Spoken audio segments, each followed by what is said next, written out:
Vamos a ver entonces hoy día la clase de leucemias agudas. Bueno, cualquier pregunta me van interrumpiendo para responderla enseguida, ¿ya?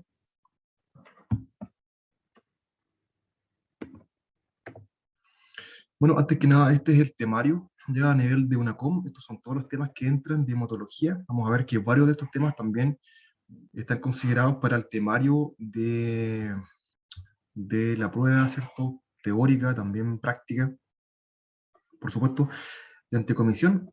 De que las más importantes van a ser las anemias, ya las leucemias agudas y crónicas, que vamos a ver las agudas enseguida. Después también importante como tema los mielodisplásicos, ya también neutropenia febril, ¿cierto? Que es un tema compartido con infectología. Y sumado a esto, linfoma, que es importante, y los síndromes mieloproliferativos. Yo creo que esos son los más importantes. Bueno, vamos a hablar en primera instancia de las leucemias como en general, y después vamos a ir viendo respecto a algunos elementos más propios de las leucemias agudas y más adelante de las crónicas. Bueno, entonces, en términos generales, las leucemias son la patología neoplásica maligna ya de la stem cell, que es la célula madre hematopoyética, y que va a estar clasificada de diferentes formas. Ya según la evolución, puede ser una leucemia aguda o crónica. ¿Ya? La aguda va a estar constituida por esta célula inmadura, altamente inmadura, que se llama blasto, que para hacer el diagnóstico per se, tienes que hacer una punción, ¿cierto? Y un aspirado de médula ósea, se llama un mielograma, y llegas a un diagnóstico cuando hay más de un 20% de blastos en médula ósea. ¿Por qué es importante el porcentaje? Porque hay otras enfermedades que también presentan blastos, pero que el porcentaje cambia, ¿ya? Por ejemplo, pueden haber síndromes mielodisplásicos que tienen 5% de blastos, 10% de blastos, pero hay diferentes enfermedades que este porcentaje va aumentando progresivamente y que cuando llega al 20%, tú hablas de que la enfermedad se convirtió a una leucemia aguda. De igual forma, vamos a ver que hay presencia de lo que se llama el hiato leucémico, que lo vamos a ver más adelante, pero que básicamente ocurre que hay presencia de blastos, que son las células altamente inmaduras, hay ausencia o muy baja cantidad de células de maduración intermedia, y van a haber de nuevo células diferenciadas, ¿ya? O sea, de los tres tipos de células que tienen que haber, que son inmadura, maduración intermedia y maduración más diferenciada, la primera sí va a estar, ¿ya? Las inmaduras, no van a estar las intermedias, y después sí van a estar las maduras, ¿ya? Eso lo vamos a ver con un esquema más adelante. Después, a nivel de las leucemias crónicas, vamos a ver que hay una proliferación importante de células que son más bien diferenciadas, a diferencia de lo que pasa con las leucemias agudas, donde el blasto es la célula principal, ¿ya? Y en vez de en la crónica de haber tanto blasto, van a haber más bien células diferenciadas en cantidades mucho más altas y no va a haber hiato leucémico. Según el tipo de estirpe, vamos a ver que hay dos también, que se llaman de estirpe mieloide, que cuando son leucemias agudas se llama mieloblástica, y está la estirpe linfoide, que cuando es, ¿cierto?, una leucemia aguda, esta estirpe se llama linfoblástica. Después, en la clínica, vamos a tener cuatro pilares generales, ¿ya?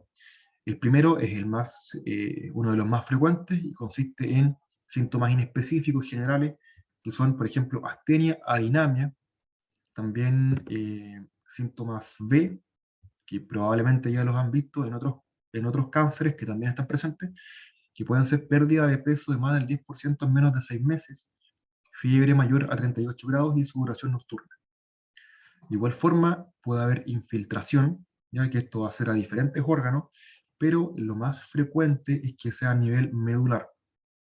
Cuando hay alta infiltración medular, de forma progresiva se va instalando un síndrome medular, que es la combinación de síndrome anémico, infeccioso, que es más bien por disminución de la serie blanca, y hemorragíparo por disminución de la serie plaquetaria, y todo esto sumado se le llama síndrome medular. También va a haber infiltración a nivel de vaso con esplenomegalia, hepática que produce hepatomegalia, ganglios, adenopatía, ¿cierto? Infiltración ósea produce dolor óseo, esto es más frecuente en los niños, y en encías, hipertrofia gingival, pero también puede haber infiltración a cualquier órgano. Ya estos son los más frecuentes, ¿no?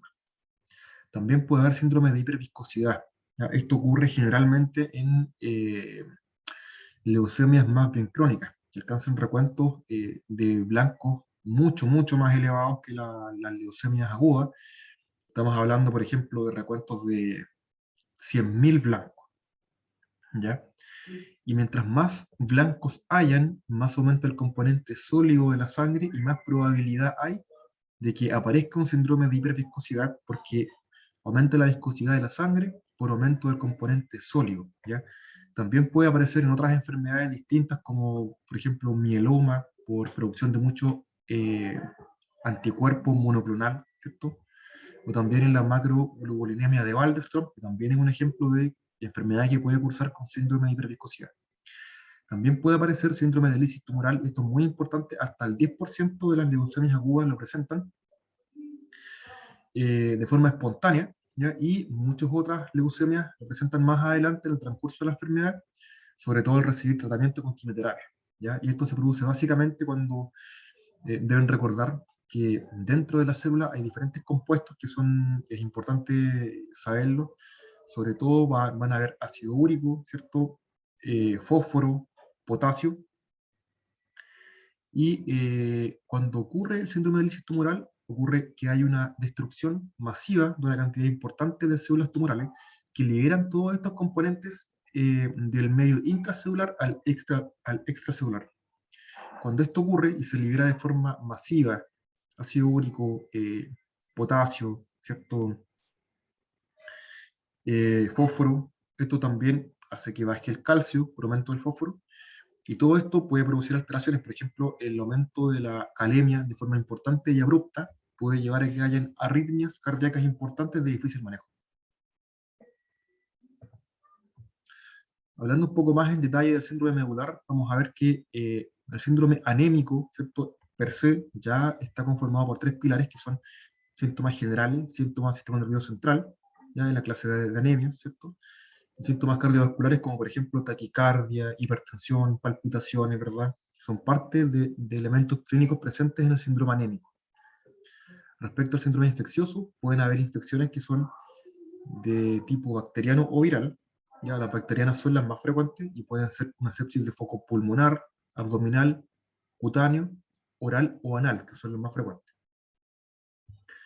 A nivel viral, lo más frecuente es que haya reactivación herpética, y del síndrome hemorragíparo, lo principal es que haya un sangrado gingival, también puede aparecer epistaxis, púrpura de piel y mucosas, metrorragia, ya también hemorragia digestiva alta o baja.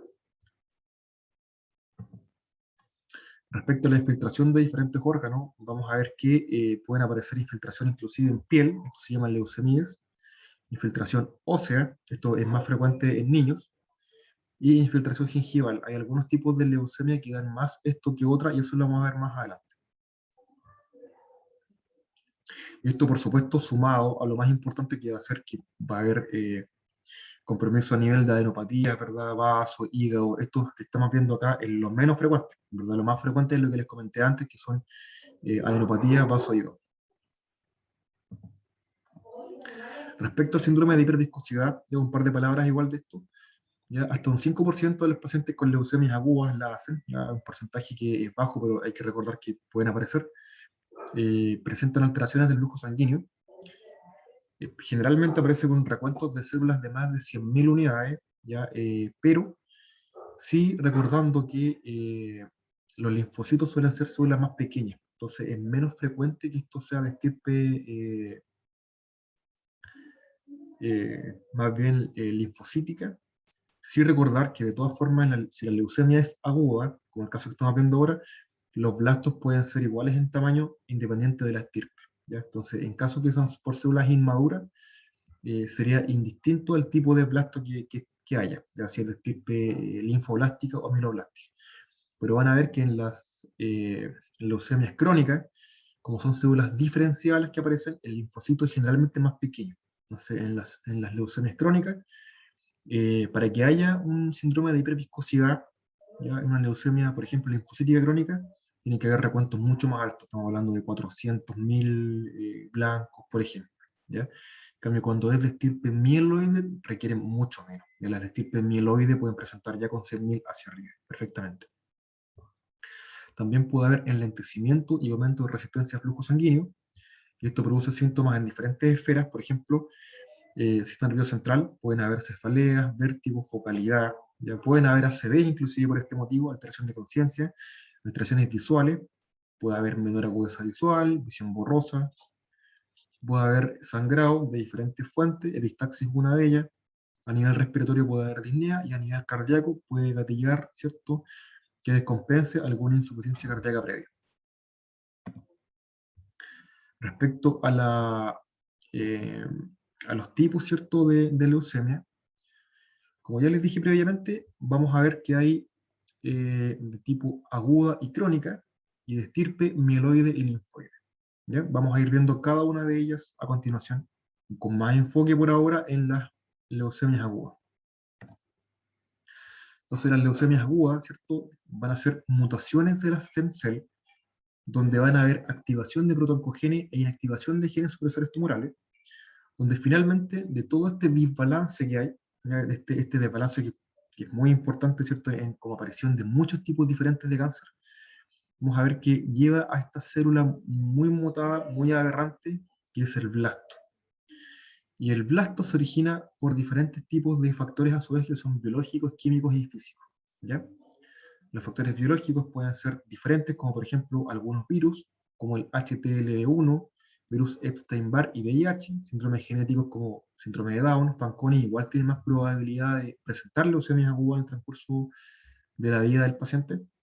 También hay factores químicos como benceno, ¿cierto?, tolueno, quimioterapias también, pueden producir que aparezcan leucemias agudas.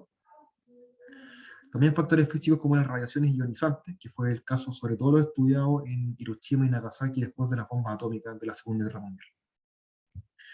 Se sabe que pese a que está esto estudiado, la gran mayoría de las leucemias agudas son de una aparición que no se consigue identificar alguno de estos factores. ¿Ya? Estos factores se identifican solamente en un 15-20% de todas las leucemias agudas, y en las otras no se consigue identificar algún factor causal. Entonces aquí más que nada para recordarles que esta es, ¿verdad?, la secuencia de diferenciación que hay entre una célula madre pluripotencial, que está acá, y aquí más adelante aparece la serie, ¿cierto?, linfoide, la serie megacariocítica, está la serie mielomonocítica, ¿cierto?, y la serie roja.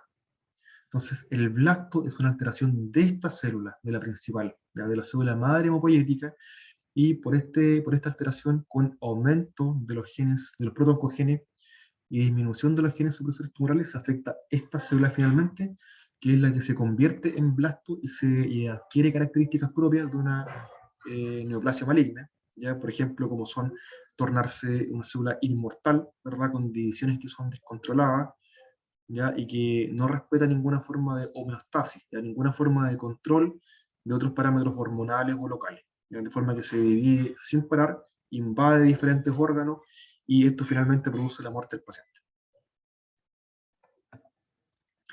Bueno, entonces los blastos son estas células, ¿verdad?, que la verdad es que macroscópicamente no se pueden diferenciar.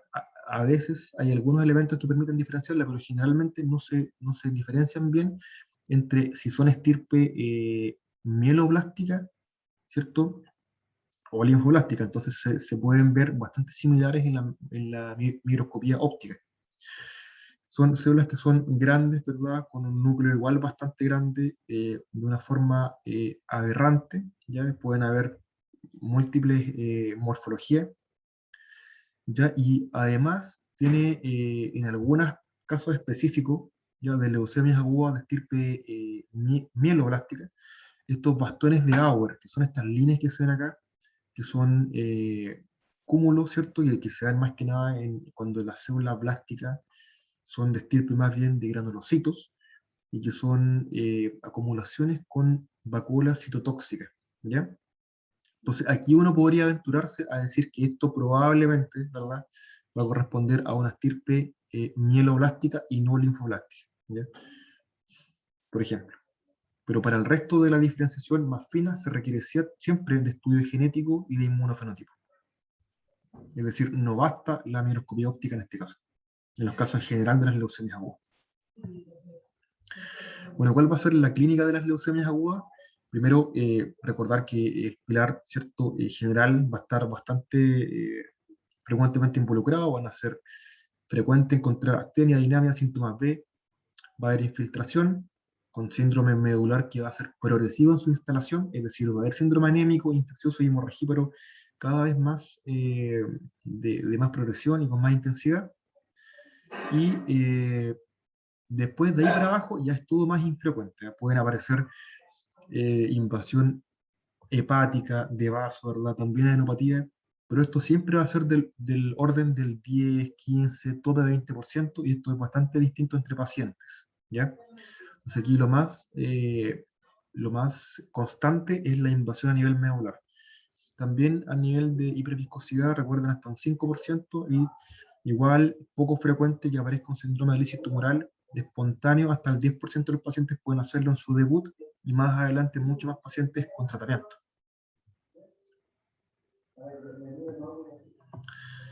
Bueno, respecto al diagnóstico, sabemos que la clínica es uno de los elementos principales, que ya lo vimos recién. A nivel del hemograma, puede haber leucocitosis o leucopenia. Generalmente esto ocurre porque la leucocitosis es una de las formas más frecuentes, ¿verdad? Pero igual puede haber leucopenia en algunos casos porque ya hay un grado de invasión importante a nivel de la médula y la serie blanca sana empieza a bajar, ¿ya? Y sí puede haber un recuento de blancos que puede salir, por ejemplo, con blastos hasta, por ejemplo, 40 o 50% o más en la médula, ¿ya? Lo que ocurre es que muchas veces estos quedan encapsulados de alguna forma en la médula y salen una cantidad inferior a la circulación periférica, ¿ya? Entonces recuerden que se requiere un 20% de blastos para hacer el diagnóstico de una leucemia aguda en la médula. Pero, por ejemplo, si ustedes toman una muestra de sangre periférica y el paciente ya tiene, por poner un ejemplo, tiene 15% en sangre periférica de blastos, probablemente a nivel medular va a tener 40% de blastos, o siempre va a haber más. Siempre a nivel medular va a haber más blastos que a nivel de sangre periférica, ¿ya? Eh, y esto hace que las diferentes series empiecen a bajar, en muchos casos, mientras más avanzada es la leucemia, más empiezan a disminuir las diferentes series, y por este motivo puede haber leucopenia en fases más avanzadas, ¿ya? En fases iniciales, perfectamente puede haber más bien leucocitosis. Ya tiene que ver con la fase y la evolución de la enfermedad en tiempo, ¿cierto? Como les mencioné, puede haber disminución de las series hasta pancitopenia. El volumen corpuscular medio puede ser normocítico o macrocítico, y esto ocurre porque muchas veces, ¿cierto?, ocurre que hay una invasión medular por los blastos que empiezan a ocupar la médula, que es tan importante que esto finalmente desplaza las formas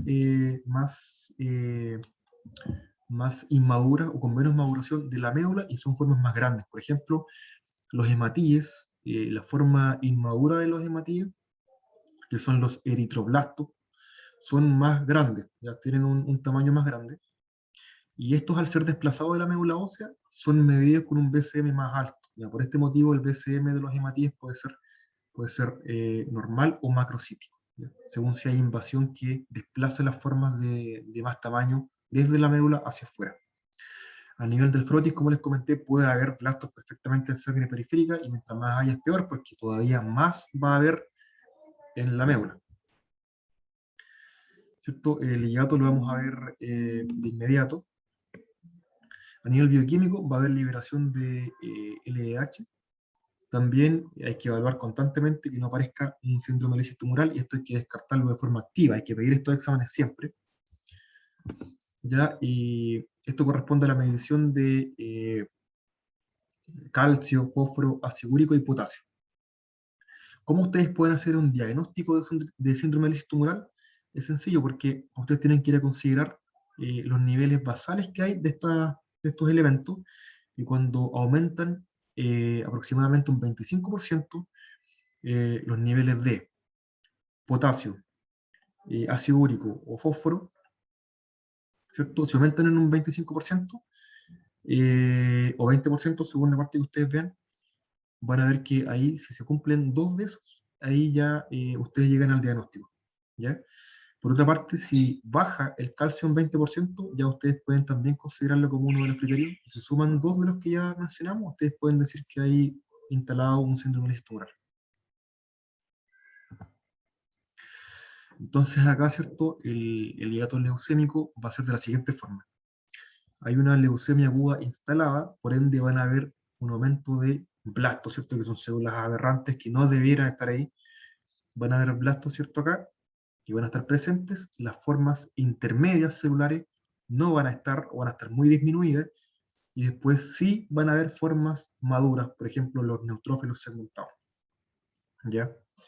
Y eso en el fondo va a traducir que estas son las formas que ya han quedado circulando digamos, de los periodos de médula más bien sana, pero como hay una aberración a nivel de la stem cell, dejaron de aparecer células sanas nuevas, ¿ya? O sea, estas son las células que van quedando de antes, pero deja cada vez más, deja de haber formación de nuevas células, y por eso no se van viendo estas células intermedias, porque ya no hay, ya el precursor que era la stem cell sana, ya no está. Va siendo cada vez más reemplazada por el blasto, y por eso cada vez, mientras más avance más la leucemia aguda, más se va acentuando el hiato leucémico. Respecto al diagnóstico, va a estar el mielograma, ¿cierto? Que blasto más del 20% confirman el diagnóstico. Imágenes iguales que tomarlas en algunos casos, hay que ver infiltración. Siempre de regla a nivel al menos abdominal, con ecografía, también testicular, y también en caso de sospecha hay que pedir al menos un TAC de sistema nervioso central, ¿ya? Y esto ocurre más que nada en leucemias linfoblásticas, que son las que generalmente pueden y tienen capacidad de invadir sitios santuarios, como los testículos, ¿verdad? Y el cerebro. Esto es distinto al caso de las leucemias mieloblásticas, que no tienen esa capacidad de invasión, pero las leucemias linfoblásticas sí lo tienen, ¿ya? Y es muy frecuente que uno, al estar frente a estos pacientes, no puede saber todavía a ciencia cierta si es de estirpe mielo o linfoblástica, y hay que pedir todo esto, ¿cierto? Hasta tener más certeza de qué tipo de leucemia exacto es, y ahí puede seguir un estudio más fino, ¿ya? Pero es súper adecuado pedir esto de entrada, al menos la ecografía abdominal testicular, o bien un escáner, ¿cierto? De tórax, abdomen, pelvis, para saber qué grado de infiltración existe. Es decir, hay que evaluar activamente el grado de infiltración que hay. También punción lumbar hay que hacerla de regla en toda leucemia linfoblástica aguda, ya por lo mismo de que les comentaba que afecta a sitios santuarios, y ante sospecha de leucemias mieloblásticas que hayan invadido. Esto van a saberlo más que nada cuando hay focalidad o hay alguna clínica que les oriente a que haya infiltración del sistema nervioso central por células leucémicas. Bueno, este es el mielograma, ¿verdad? Hay diferentes lugares donde se puede hacer, generalmente en la cresta ilíaca, y también se puede hacer a nivel external. Esto es una técnica que la hace el médico hematólogo, ¿ya? Y después esta muestra que extrae, esto deben saber que puede ser un mielograma o una biopsia de médula ósea, cualquiera de las dos. ¿Cuándo es una o cuándo es la otra? La que es de regla es el mielograma, ¿ya? Pero la biopsia es una técnica que se emplea cuando el mielograma da muestra insuficiente. Es decir, partes por un mielograma, y si la muestra no te alcanzó o no te da muestra suficiente, tienes que pasar a hacer una biopsia, ¿ya? Pero el mielograma es el de inicio. Después, ¿qué haces con la muestra? La muestra se envía, ¿verdad?, a estudio, y obtienes diferentes cosas. Puede ser morfología con el estudio, ¿verdad?, más bien microscópico, también estudio citogenético, de inmunofenotipo y estudios moleculares. Esto es súper importante porque con todos estos tres últimos parámetros, tú estableces qué tipo de mutaciones puntuales tiene el paciente, y con esto sellas el pronóstico, ¿ya? Los diferentes tipos de mutaciones están estudiados que tienen un impacto distinto en cuanto a pronóstico, y en leucemias con buen, otros con intermedia y otros con mal pronóstico. ¿Ya? Vamos a ver también que Como les comentaba, la biopsia de médula ósea está indicada cuando el mielograma da muestra insuficiente. Bueno, esta es una clasificación que era la franco-américo-británica, que en verdad ya ha perdido bastante peso porque esta está más bien basada en el aspecto morfológico, ¿ya? Y eso ha perdido harta, más que perder validez, ha sido reemplazada por técnicas mejores, ¿ya? Porque el estudio citogenético, inmunofenotipo, estudios moleculares van a ser mucho más importantes para determinar qué pronóstico tiene el paciente versus esto. Ya esto era un aspecto más bien macroscópico que, que en verdad ha ido quedando más, más relegado a la historia de la medicina. Bueno, respecto al estudio molecular ¿ya? De las leucemias, ¿cierto? Mieloblásticas, vamos a ver que hay algunas con pronóstico favorable, otras intermedios y otras con pronóstico desfavorable. ¿Ya? Aquí las principales, lejos la más preguntada, esto ya es como un tip para estudio de una COM, cuando se han preguntado es la translocación 15-17, ya que vamos a ver que es un tipo de leucemia especial.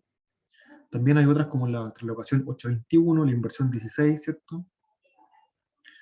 Y de ahí para abajo ya el pronóstico es mucho más incierto y hay otras que son francamente desfavorables. Ya las que le podrían llegar a preguntar, ¿cierto? Es la translocación 15-17. Eso lo vamos a ver más adelante. Y respecto al estudio molecular de la leucemia linfoblástica aguda, también hay otros parámetros que además, ¿cierto? Del estudio molecular, hay que ver también parámetros clínicos, ¿ya? También esto está muy involucrado en la mieloblástica, pero cobra un poco más de importancia en la linfoblástica, y corresponde a edad menos de 35 años, leucocitosis, de qué cantidad es, ¿cierto? ¿Qué estirpe es también? Porque puede ser tipo B, tipo T, ¿ya? Y se va viendo que aquí lo preguntable es que la de riesgo más alto es la que tiene cromosoma Filadelfia positivo, ¿ya? Si tienen una leucemia linfoblástica aguda con cromosoma Filadelfia positivo, es la más grave de todas, ¿ya? Eso es lo que tienen que recordar de esta score de riesgo. Bueno, acá vamos a ver que aquí un cuadro comparativo importante entre las mieloblásticas y las leucemias linfoblásticas. Vamos a ver que en adultos es mucho más frecuente la mieloblástica. Están así que, de hecho, en adultos el 80% van a ser mieloblásticas. Y ahí esto es muy importante porque en una COM preguntan, frecuentemente les ponen un cuadro clásico de una leucemia, pues les preguntan más abajo, y les preguntan si esto es más probable que sea mieloblástica o linfoblástica. Entonces tienen que ir ustedes a saber qué estirpe es más frecuente según si es adulto o niño, ¿ya? Por otra parte, esta relación se invierte en la linfoblástica respecto a adulto o niño, de forma que en niño es mucho más frecuente la linfoblástica y es mucho menos frecuente en los adultos. Después el compromiso extramedular, en la mieloblástica vamos a ver que es vaso principalmente, en la linfoblástica va a ser ganglio e hígado. Ya la clasificación van a haber diferentes tipos, la morfológica un poco más relegada al pasado, es menos importante. Ya en la linfoblástica, esta clasificación morfológica va a ser de L1 a L3, donde la L3 corresponde a esta, que tiene el cromosoma Filadelfia positivo, que son las más graves. Por otra parte, también van a haber diferentes alteraciones genéticas y moleculares que ya las vimos, algunas mutaciones más puntuales. En factores pronósticos es importante la edad y recuento de blanco, y el tratamiento va a ser distinto. Ya lo que tienen que recordar a nivel de prueba, ¿cierto?, escrita, es que quimioterapia, no les voy a preguntar más allá que eso, sí les podrían llegar a preguntar en examen práctico o de comisión un poco más específico qué tipo de quimioterapia se emplea, ¿ya? Y acá, a nivel de las mieloblásticas, se emplean terapias generalmente con antraciclina, citarabina, que hay una terapia de inducción, y después esto debe irse manteniendo con terapias de consolidación. Y hay una excepción acá, que va a estar la leucemia que les comentaba antes, ¿cierto? Que es básicamente acá la translocación 15-17, corresponde a un tipo de leucemia que es especial, ¿cierto? Que es la M3. Y esta se llama la promielocítica, ¿ya? Y la leucemia promielocítica tiene un elemento muy bueno y uno que es muy malo. El muy bueno es que es una de las que tiene mejor tasa de curación, ¿ya? Y la mala es que es una leucemia que es altamente agresiva, es decir, tienes que instaurar un diagnóstico rápido y un tratamiento rápido, porque si demoras un poco más de lo recomendado, el paciente hace complicaciones. Estos pacientes pueden hacer coagulación intravascular diseminada, pueden hacer trombosis importantes, hemorragias importantes, ya tienen una evolución también rápida en la aparición de síntomas. Entonces son más agresivas, pero si partes la terapia, tienen mayor probabilidad de recuperarse que las otras leucemias agudas en general. ¿Ya? Y aquí el tratamiento está dado más que nada con ATRA, que es ácido transretinoico, una respuesta bastante buena, que es quimioterapia oral, ¿ya? Como terapia fundamental. ¿Ya? También con trióxido de arsénico, ya que es otra terapia que es fundamental para este tipo de leucemia.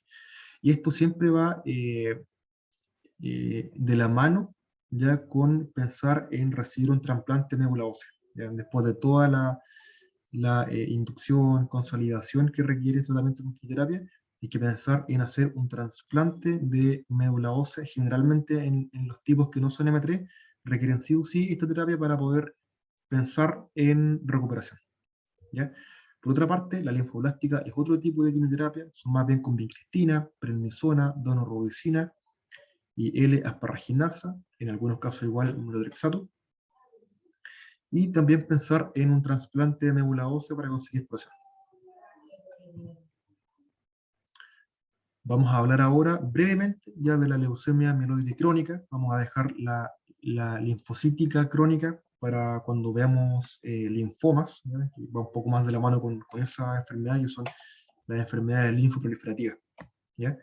Entonces, ya saliendo un poco del terreno de las leucemias agudas, vamos a ver la leucemia mieloide crónica, que es una enfermedad que es muy distinta a la que vimos recién. Ya es bastante diferente, tiene un curso que es inicialmente asintomático, ¿ya? Y de hecho la presentación general ya más frecuente de esta enfermedad es que sea un hallazgo de laboratorio, ¿ya?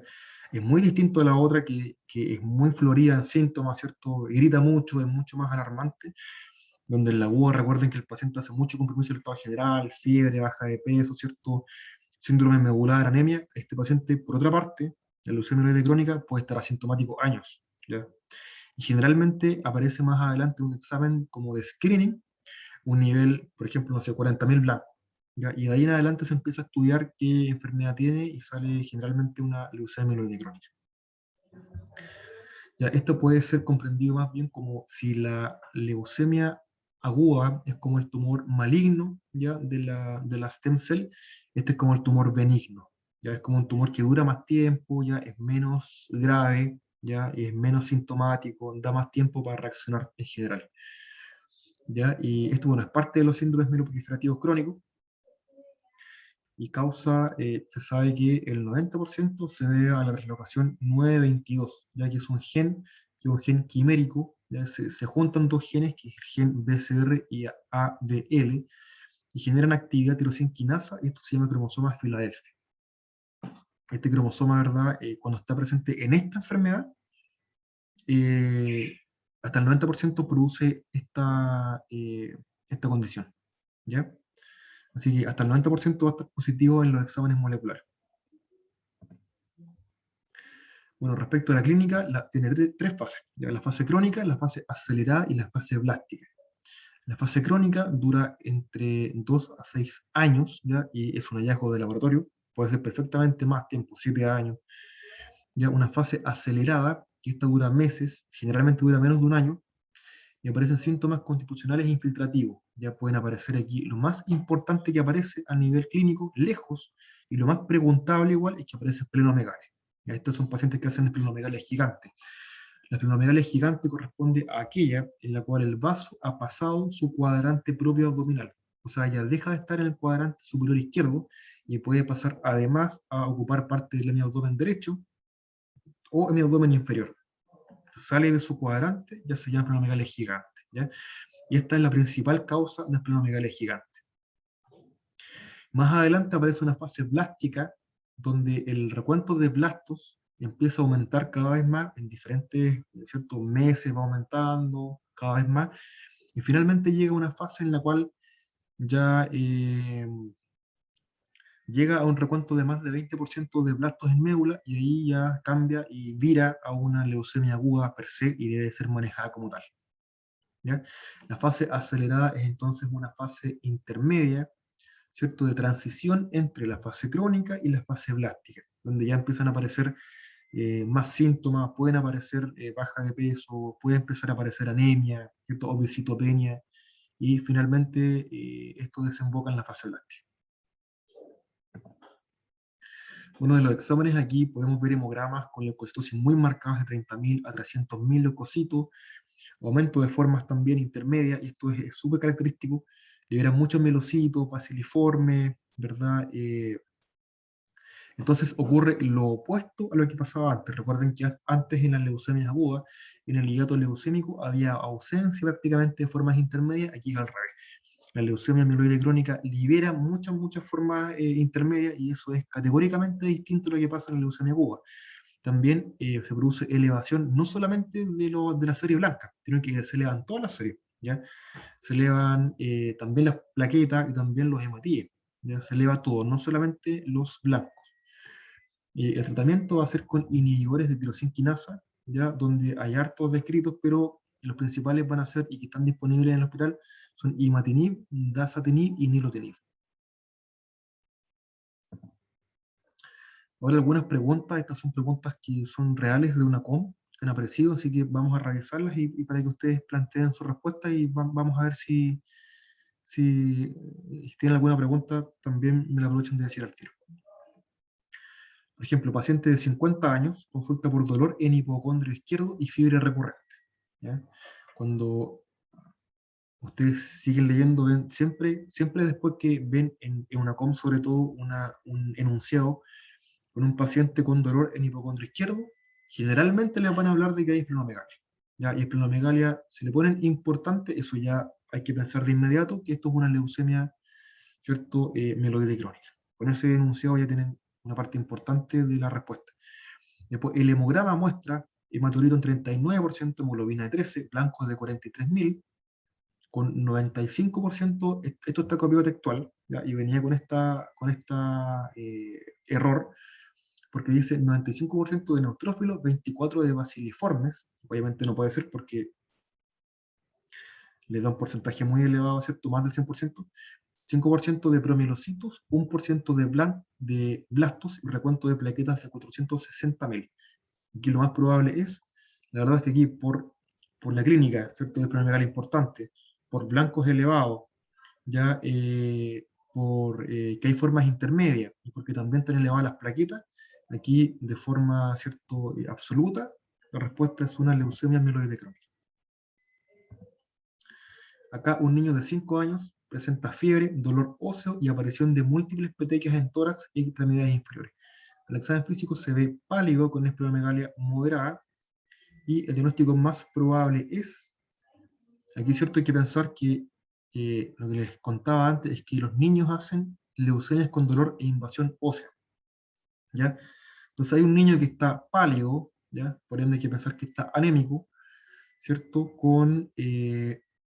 Además, con aparición de múltiples petequias, hay que pensar que está además trombocitopénico, y tiene, como vemos, el estado general, ¿cierto?, con fiebre, dolor óseo, y esplenomegalia, recuerden que